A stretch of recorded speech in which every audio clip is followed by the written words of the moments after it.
राजस्थान की शान कहे जाने वाले ठाकुर प्रताप सिंह के दो बेटे थे।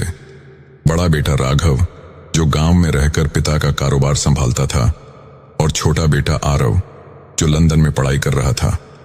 दोनों में प्रेम था, पर जीवन की राहें अलग।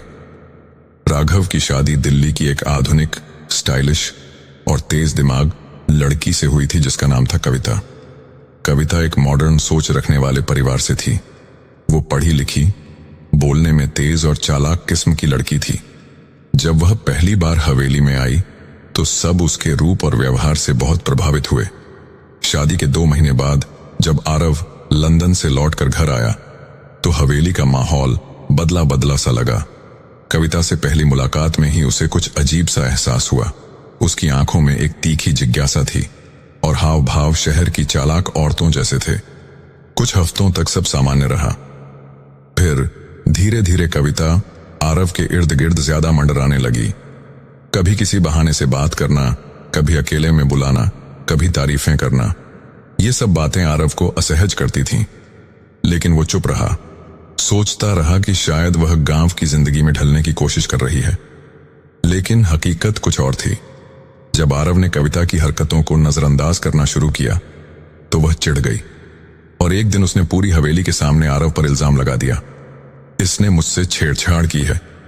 पूरा घर सन्न था। राघव का गुस्सा फूट पड़ा। मां बेहोश हो गई। ठाकुर साहब की आंखों में शर्म और हैरानी दोनों थी, लेकिन आरव ने हार नहीं मानी।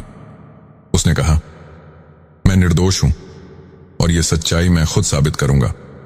आरव ने सबसे पहले घर की नौकरानी लक्ष्मी से बात की, जो अक्सर घर के कामों में कविता के पास रहती थी।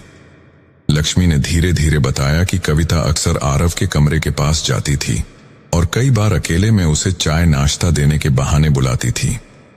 फिर आरव ने कविता की एक पुरानी डायरी हासिल की।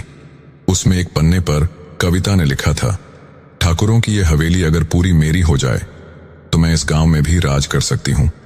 आरव अगर मेरी बात माने तो खेल आसान हो जाएगा। ये पढ़ते ही आरव को अपनी चाल चलनी पड़ी। उसने पूरे गांव के सामने पंचायत बुलवाई। ठाकुर साहब, राघव, गांव के बुजुर्ग सब उपस्थित थे। आरव ने वहां लक्ष्मी को बुलाया, जिसने साफ साफ कहा, मैंने अपनी आंखों से देखा है कविता बहू ही आरव बाबू के पास जाती थी, न कि वो उनके पास। फिर आरव ने कविता की डायरी का पन्ना पढ़कर सुनाया। कविता चौंक गई। उसका चेहरा सफेद पड़ गया। उसने कहा, यह झूठ है।